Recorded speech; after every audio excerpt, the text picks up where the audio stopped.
नमस्कार, जय हिंद। कैसे हैं सभी? My name is Yash Parmar and I welcome you all you're on this video. स्वागत है आप सभी का लैब की नई सीरीज में।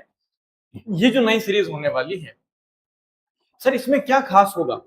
इसमें साइंस एंड ज्योग्राफी के जो कोर कॉन्सेप्ट हैं, जो हमको समझने में बड़ी तकलीफ देते हैं, और सर बार बार हम लोग एग्जाम से पहले कॉन्सेप्ट भूल कर चले जाते हैं। अब आपको इसके बारे में डरने की जरूरत नहीं है। क्यों नहीं है? क्योंकि अब सीरीज होगी 10 मिनट में। 10 मिनट के अंदर हम लोग क्या करेंगे, कोर कॉन्सेप्ट एक वीडियो में एक कॉन्सेप्ट आपका कवर कर लिया जाएगा। इससे आपके दो फायदे हैं। एग्जाम टाइम पे एक तो आपको 1 घंटे की पूरी क्लास नहीं देखनी पड़ेगी। जब भी आपको लगा कि अरे यार न्यूक्लियर रिएक्टर समझ में नहीं आ रहा है, चलो एक बार वीडियो देख लिया जाए। चलो आज यार भारत की लेक्स गड़बड़ हो गई है, कुछ समझ में नहीं आ रहा है कहाँ कौन सी झील थी, ट्रिक से याद करा था लेकिन भूल गया। कोई बात नहीं, एक काम करता हूँ 10 मिनट वाला वीडियो लगा लेता हूँ और फटाफट जो है क्या करूंगा, उसको भी 2x पे देख लूंगा तो 5-7 मिनट में ही काम हो जाएगा। हाँ या ना? तो ऐसे ही धमाकेदार जो है आप लोगों के लिए क्या लाई जा रही है, ये हमारी सीरीज शुरू की है हम लोगों ने। ठीक है, तो चलिए आज का जो हमारा टॉपिक होगा, इस टॉपिक में हम क्या करेंगे, 10 मिनट में हम लोग समझेंगे कि सर न्यूक्लियर रिएक्टर क्या काम करता है। अभी तक हम लोगों ने देखा होगा कि न्यूक्लियर रिएक्टर बहुत बड़ी चीज है। सर यूरेनियम आता है, अरे सर गलती से फेल हो गया तो सर ब्लास्ट हो जाएगा, पूरा देश तबाह हो जाएगा, पूरे आसपास का इलाका, बड़े बड़े शहर तबाह हो जाएंगे, हजारों लोगों की मृत्यु हो जाएगी। हाँ या ना? लेकिन आज जो है हम लोग क्या बात करेंगे, इसका बेसिक अगर मैं बात करूं ना, इतनी बड़ा साइंटिफिक ये इंस्ट्रूमेंट है, इतना बड़ा ये मशीन है, पर इस मशीन का बेसिक काम अगर मैं आप लोगों को बताऊं, ये सिर्फ पानी उबालने की मशीन है। क्या है? सिर्फ और सिर्फ पानी उबालने की मशीन है सर, और कुछ भी काम इसका नहीं है। हाँ, लेकिन इसका जो प्रोसेस है वो बहुत टफ है।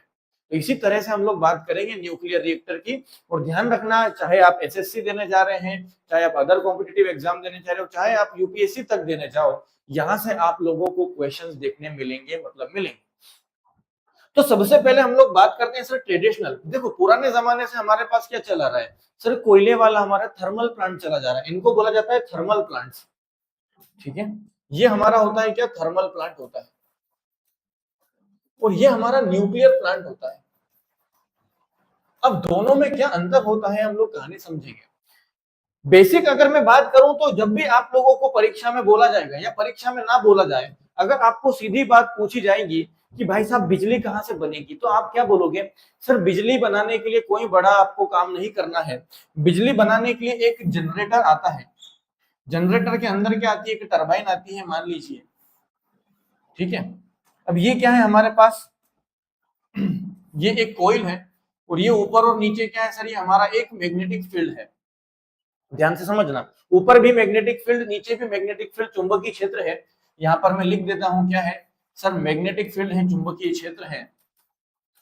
और अगर आपको बिजली बनानी होगी तो सिर्फ आप क्या करोगे, इस कोइल को घुमा दो। इस कोइल को क्या कर दो सर, तेजी से घुमा दो। चाहे आप हाथ से घुमाओ, चाहे आप इसके अंदर जो है रबर बांध के साइकिल के पेडल से इसको घुमाओ, चाहे आप क्या करो, चाहे आप यहीं पर क्या कर दो सर, पवन चक्की बना दो।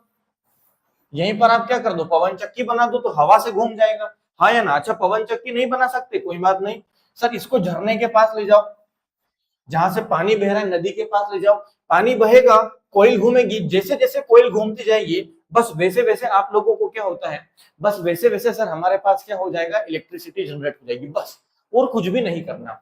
तो सर पुराने जमाने से क्या चला आ रहा है, तो देखो पुराने जमाने से ना हमारे पास एक बड़ी सी भट्टी होती है। ये बड़ी सी भट्टी हमने बना दी। इस बड़ी सी भट्टी में यहाँ पर डाला जाता है कोयला, यहाँ पर क्या डाला जाता है, कोल डाला जाता है, और इस कोल में लगा देते हैं हम लोग आग। ठीक है, अब यहाँ पर हम क्या किया जाएगा, तो यहाँ पर ऊपर एक पानी की टंकी बनाते हैं। यहाँ पर क्या है आपका, पानी की एक भारी सी टंकी है। सर ये पानी की टंकी गर्म होगी क्या? बिल्कुल होगी, लेकिन सर ये टाइम लेगी। इसलिए हम लोग क्या करते हैं, इस टंकी में से पाइप बना देते हैं ऐसे। इस टंकी में से ऐसे पाइप बना देंगे। अब इस पाइप बनाने के कारण क्या होगा कि सर ये जो पानी है, ये पानी का जो फ्लो होगा, यहाँ पर मैं दिखा देता हूँ आपको। अब पानी का जो फ्लो है वो ऐसे होगा, और पानी ज्यादा ज्यादा गर्म होगा। ज्यादा ज्यादा पानी गर्म होगा, इसका मतलब क्या है सर, ज्यादा ज्यादा स्टीम बनेगी। और इसी स्टीम के प्रेशर को क्या किया जाता है, इसी स्टीम के प्रेशर को यहाँ से गुजारा जाएगा, मान लीजिए ये, और यहाँ पर हम लोग क्या करते हैं, विंग्स लगा देते हैं, पकड़ी लगा देते हैं। और इसी पंखुड़ी के अंदर से जब क्या निकलती है सर, स्टीम निकलती है, भाप निकलती है, तो ये पंखड़ी घूमेगी। पंखड़ी घूमेगी तो क्या घूमेगा, आपका कोयल घूमेगी। कोयल घूमेगा तो मुबारक हो, आपके घर में बिजली आ गई है। हाँ या ना। लेकिन सर गड़बड़ क्या है, कोयला क्या होता है, बहुत ज्यादा मात्रा में हम लोगों को जरूरत पड़ती है, प्लस कोयला कभी ना कभी खत्म हो जाएगा। तो साइंटिस्ट लोगों के दिमाग में यही तिकड़म थी कि अरे यार जिस दिन कोयला खत्म हो गया उस दिन हम लोग हमारे घरों में बिजली कहां से लेकर आएंगे। तो फिर क्या किया गया साइंटिस्ट लोगों ने सॉरी, फिर साइंटिस्ट लोगों ने क्या किया भाई साहब, कोयले को रिप्लेस कर दिया। किससे? कोयले को रिप्लेस किया गया सर, यहां पर आपको ध्यान रखना है, कोयले को रिप्लेस किया गया यूरेनियम से। किससे रिप्लेस किया गया? यूरेनियम से। यूरेनियम आप लोगों को पता है बहुत ही ज्यादा हाईली रेडियो एक्टिव सब्सटेंस होता है, ठीक है क्या। अब सर यूरेनियम से बनाएंगे, लेकिन यूरेनियम में क्या है, बहुत सारी गड़बड़ आती है। जैसे गड़बड़ क्या हो जाएगी कि सर यूरेनियम अगर एक बार शुरू हो गया, आप लोगों ने पढ़ा है, अब यूरेनियम से जो है एनर्जी कहां से बनती है, मेन समस्या ये है। तो एनर्जी जो बनती है उसका सीधा कॉन्सेप्ट आता है, उस पर हम चर्चा करेंगे। तो अभी तक आप देख लो, मान लीजिए सर यहां से आपने कहीं पर 1 किलोग्राम जो है क्या लिया, यूरेनियम लिया। कितना? 1 किलोग्राम यूरेनियम आपने लिया। तो 1 किलोग्राम यूरेनियम की कीमत तुम क्या जानो रमेश बाबू, सर 1 किलोग्राम जो आपका यूरेनियम है वो लगभग लगभग आप मान के चलो 30 लाख किलोग्राम या 3 मिलियन किलोग्राम कोयले के बराबर एनर्जी दे देगा। तो सर जाहिर सी बात है सब लोग क्या करेंगे, अरे भाई आप कोयला हटाओ, अब सीधा किस पे बात करेंगे, यूरेनियम पे बात करेंगे। और यूरेनियम के अंदर क्या होता है, यूरेनियम के अंदर होता है न्यूक्लियर फिजन। क्या होता है? न्यूक्लियर फिजन, नाभिकीय विखंडन होता है, नाभिकीय विखंडन होता है। और ये प्रोसेस सेम वैसे होती है जैसे यहाँ पर आप लोगों ने कैरम खेला है ना, तो कैरम में स्ट्राइकर से जैसे आप कोइन को मारते हो, तो सारे कोइन क्या होते हैं सर, कोई इधर चला गया, कोई उधर चला गया, कोई इधर टप्पे खा रहा है, कोई उधर टच हो रहा है, बस इधर टकरा रहा है उधर टकरा रहा है। यही कॉन्सेप्ट होता है सर न्यूक्लियर फिजन का। मतलब हम लोग यूरेनियम को लेकर आएंगे, इस यूरेनियम के ऊपर जोर से स्ट्राइक मारेंगे और ये यूरेनियम क्या हो जाएगा, इन्हीं कोइंस के जैसे, इन्हीं गोटियों के जैसे पागल हो जाएगा, कभी इधर जाएगा कभी उधर जाएगा। और यहाँ पर आप देख सकते हो कि सर जैसे ही एक न्यूट्रॉन एक बड़े ही आपका यूरेनियम पर टकराता है तो क्या मिलेगा, तो यहां से जो है चेन रिएक्शन शुरू हो जाएगी, ठीक है। और जब भी ये चेन रिएक्शन शुरू होगी तो E बराबर mc स्क्वायर से हम लोगों को क्या मिलेगी सर, बहुत ज्यादा मात्रा में हीट यहाँ पर मिलने वाली है।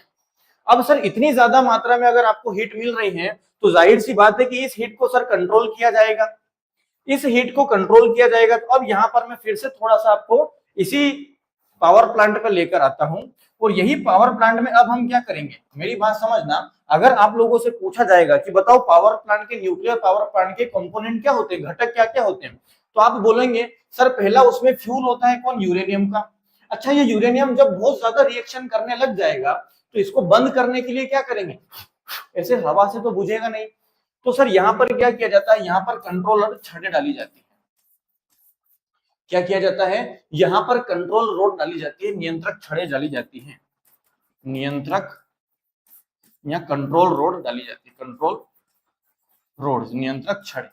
ये नियंत्रक छड़ें क्या करती हैं सर, ये नियंत्रक छड़ें क्या करती है, ये नियंत्रक छड़ें जो होती है, कंट्रोल रोड जो होती हैं, ये सर इसकी अभिक्रिया को बंद कर देगी। और ये बनती है कैडमियम या फिर बोरोन से, एग्जाम में आया हुआ क्वेश्चन है, ठीक है। अच्छा मतलब अगर आपसे बोला जाए कि न्यूक्लियर रिएक्टर को बंद करना है तो आप क्या करोगे, दोनों तरफ से जो है क्या करोगे, दोनों तरफ से आप लोग कैडमियम की छड़ डाल दोगे और न्यूक्लियर रिएक्टर बंद हो जाएगा।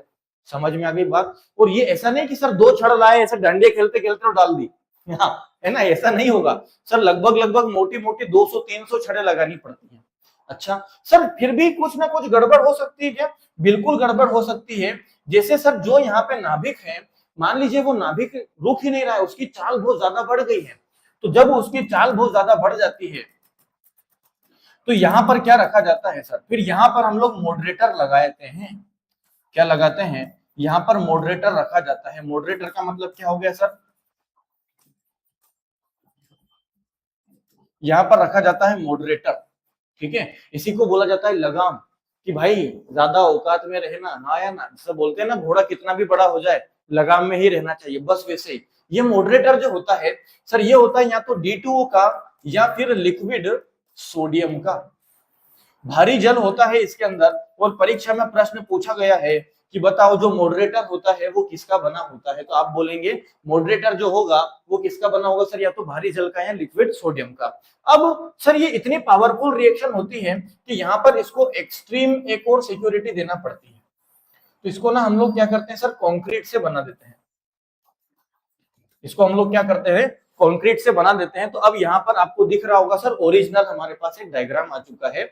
ये हमारे पास क्या है, यूरेनियम की छड़ें हैं, ये हमारे पास कंट्रोल रोड है, यही कंट्रोल रोड के अंदर बीच में क्या लगा हुआ है, मॉडरेटर लगा हुआ है, जो क्या करेगा, मॉडरेटर का काम समझ में आया क्या, मॉडरेटर का काम है सर ये भारी या स्पीड से चलने वाले न्यूट्रॉन को पकड़ लेता है।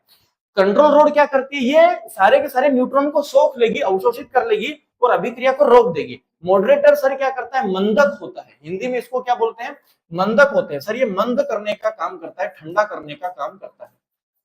ठीक है, अब क्या होगा सर, यहां से पानी लाया जाएगा, इस पानी में क्या किया जाएगा, इस न्यूक्लियर पावर से, इस रासायनिक अभिक्रिया से इस पानी को बहुत ज्यादा गर्म किया जाएगा। सर जैसे जैसे पानी गर्म हो जाएगा, जैसे जैसे पानी गर्म हो जाएगा, इसी भाप को घुमाकर कहां लिया जाएगा, इसी भाप को घुमाकर हम लोग कहां ले जाएंगे, जनरेटर के पास ले जाएंगे। और जनरेटर क्या करेगा सर, जनरेटर जो है हमारी पंखुड़ी को घुमा देगा, है ना, ये भाप का प्रेशर पंखुड़ी को घुमा देगा।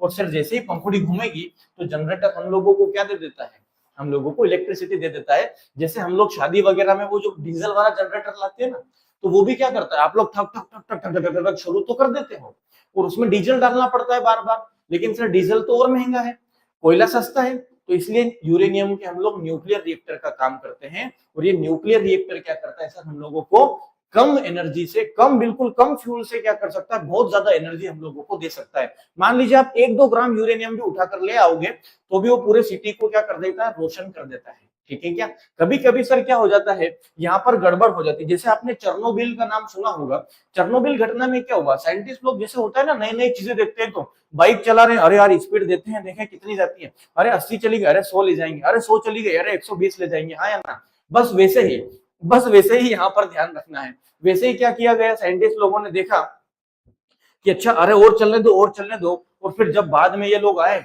जब बहुत ज्यादा हीट बढ़ गई, अब जब बंद करने के लिए इन्होंने छड़ें लगाई, कंट्रोल रोड को नीचे दबाया तो रोड भी जल गई, और रोड जल गई, फिर ये सीमेंट की इस पे प्रेशर पड़ा, यहाँ पर ब्लास्ट हो गया, तो इस तरह से जो है आसपास का पूरा मैटर खत्म हो गया। तो यहाँ पर आपको एक न्यूक्लियर रिएक्टर दिख रहा होगा। सर यहाँ से हम लोग पानी लाते हैं, ये पानी क्या करता है, इधर पंप में आता है, पंप से कहाँ आता है, हमारे रिएक्टर में, यहाँ से गर्म होता है, गर्म होने के बाद टरबाइन को घुमा देता है। अच्छा जो भाप बच गई उसका क्या किया जाएगा, उस भाप को वापस कंडेंसर में भेज दिया जाएगा, संघनक में भेज दिया जाता है, ये उसको फिर पानी बना देती है। यही पानी की सर भाप जो है वो ऊपर जाती है। ध्यान रखना, कोयले के केस में यहाँ पर क्या था सर, धुआं निकल रहा था जो कि प्रदूषण का काम करता है, ये भाप प्रदूषण का काम नहीं करती। ये रहा आपका फर्स्ट टॉपिक आज का, न्यूक्लियर रिएक्टर। उम्मीद है आप लोगों को पसंद आया होगा। ऐसे ही जानकारी वाले इंटरेस्टिंग वीडियोस के लिए चैनल को सब्सक्राइब करें। मिलते हैं नेक्स्ट वीडियो में। जय हिंद।